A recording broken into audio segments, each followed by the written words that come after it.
You're welcome to today's live session. We are actually streaming on YouTube, and at the same time we are streaming on Facebook. So, guys, a quick one. I would like to quickly talk about, you know, the need for us to, the the live session on Facebook I've just started. So I would like to quickly talk about decision making. All right. I want you guys to know that decision making is hard work. Decision making is hard work until you begin to, you know, make decisions for other people, not just for yourself. Then you get to know that decision making is one of the hardest work to do on the face of the earth. So take for instance, if you want to relocate out of Nigeria to another country, it's not a decision you can make alone. If you're married and you're with children, you have to carry your family along with you before you make that decision of wanting to relocate. And then take for instance as well too, if you intend to change your job or you are doing a career switch, you also have to consider the impact that relocation will have on your family. So, but today I would like to quickly talk about decision making in business. Decision making in business. Okay, so now I'm into real estate, I'm into education, I'm into empowerment, I'm interested in the development of land and development of houses. So, in making decision as to the location to investing in real estate, it is not as easy as you think because there are several factors to consider.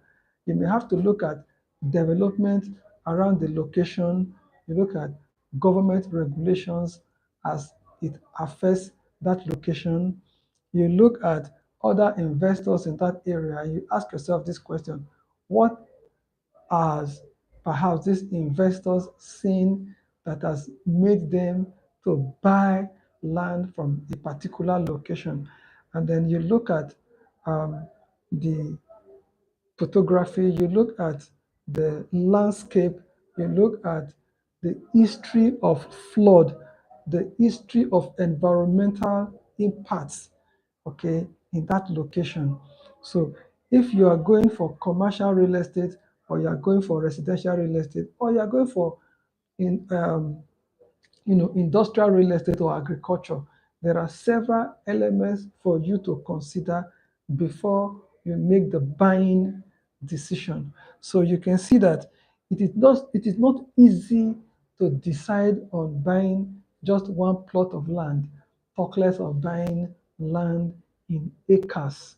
And therefore, you now consider documentation decisions, you consider regulatory decisions, you consider tax decisions, you consider, uh, you know, development decisions, and you also now consider the kind of tenants or for the purpose in which you want to use the house for. Because these decisions cannot be made alone. So it is extremely difficult for an individual to decide on things that affect the lives of other people or the use of a thing. So, but one way to develop capacity or the nerves of skill, the nerves of steel in decision making is for you to first look at the logic behind that decision you want to make. What is the logic of it? And then you also have to look at the emotion. How do you feel about the decisions that you intend making? All right. If the logic of your decision appears good and it sounds okay. What about the emotion, the feeling that you feel about the decision? Your you also need to empathize to find out how would other people feel about that decision you intend making. And then, of course, once the side of the logic is good, you tick the box, and the side of the emotion is good, you feel good about the stuff, you tick that box. The next thing to look at before you make that final decision is also to look at the actions that are required for that decision to work. All right? You look at that. Yeah. Wala Rojulu, thank you for joining us online. You said your audio, you can't hear me. Wow. I would have to check that out. Let's see the mic that is attached to it. Aha, the mics are on. The mics are on. Can you hear now? Can you hear? Please respond, Mr. Wale Arowojolu. All right, I need the feedback from you, please. Okay. So, and then this is actually for the podcast. Okay. So now you check it out, and if the decision, meets the logic, okay, behind the decision you're making and the emotion you feel good about the decision you're making, the next thing to look at is the actions that you need to take. And then, yeah, oh, sorry about that. Perhaps it's the network, okay? Sorry about that. Okay, thanks for the feedback. Really appreciate. All right, it's good to have somebody join us online. So thank you for joining us online. Next time we'll obviously work on making sure the volume does not break. Okay, so we talking about decision. Talking about how difficult it is for individuals to make decisions, especially if what you are doing affects other people. Okay, so we said that the first thing you check before you make any decision is to check for the, you know, to check for the logic of the decision you want to make. How logical is that decision? Okay, how reasonable is that decision? Okay, who will be affected by that decision? To what degree will people be affected by the decisions that you are making? Once the logic of your decision is good, you tick. The next thing to look at is the emotion, how it feels, how you feel about it, how others will feel about it. There's a need for you to be, uh, you know, uh, think about, be the right word to use is sympathetic, and also be empathetic. Your ability to feel what people are feeling. That's empathy. Okay. Then the actions that you are taking. It's extremely important that you take actions that are lawful, actions that meet government expectations, that actions that even in years to come, take for instance, if people 10 years from now, 20 years from now, sit down to analyze the actions that you took about the decisions that you have made. When people evaluate the decisions that you have made, is that decision, did it consider other generations, along in the process? Take, for instance, the time that we are in right now, because like I think we have close to 4 generations simultaneously existing in the now. Okay, we have the Alpha generation, we have the Generation Z, we have the millennia, we have the Generation X, and then of course I also believe that we still have people, the baby boomers and the silent generation. So you can imagine if, for instance, you are from a big family whereby the oldest person is about 100-year-old and the least person in that family is like maybe 10 years old. Okay, so you have to consider what impact will that decision you are making have on each of these generations. Okay, how would each of these generations perceive the decision that you are making? All right, would that decision you are making affect the name of that family? Okay, so people that have used or continue to use that family name, nobody wants the family name to be stained. All right. So it's extremely important that you sit down and work out the logic of your decision, the emotional angle of your decision, the actions that are required for that decision to see the light of the day.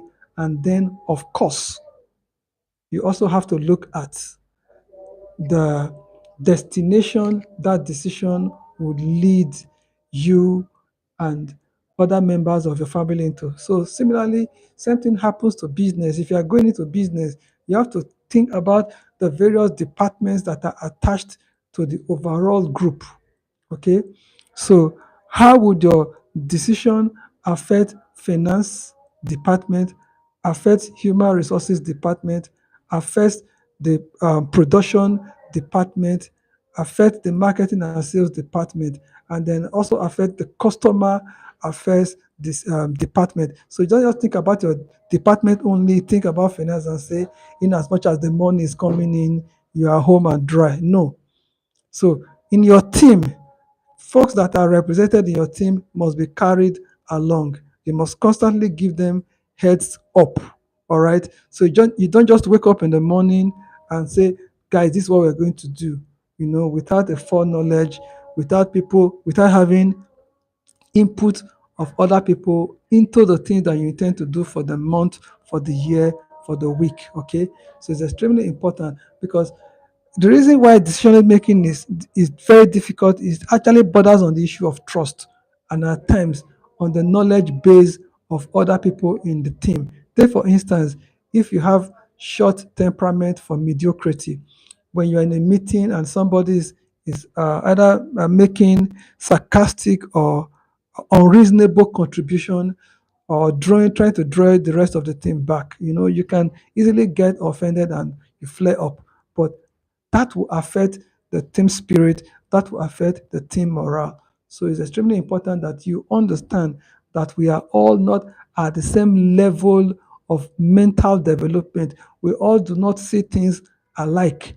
That is why in our previous video, we talked about the need for your heart and for your hand to align. There must be an agreement between the things you are thinking about and the works of your hands. And then equally, there must be an alignment between your ears and your eyes. The information that is coming in through your eyes must agree with the information that is coming in through your ears. And then, of course, we talked about your attitude and your actions, that your attitude and your actions must align. If not, you will not be able to get your desire, you'll not be able to get to your destination, and then, of course, your decisions will be flawed. So that's it. On today's real talk, we've talked about how hard it is to make decisions and why it is difficult to make decisions, right? Because people who don't know how to delegate, most times, they have problems having to decide.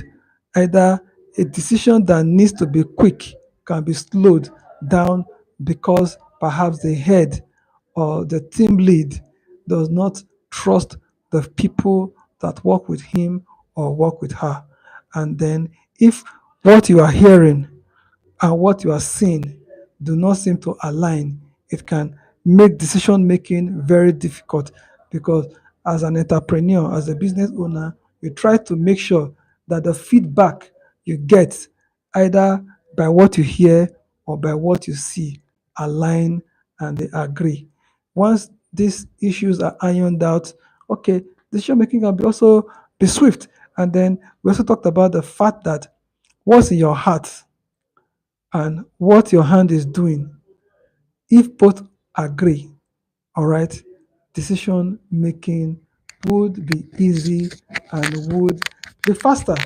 So, special thanks and shout out to the people that followed us on Facebook and the people that followed us on YouTube, and then the people that are following us on our podcast.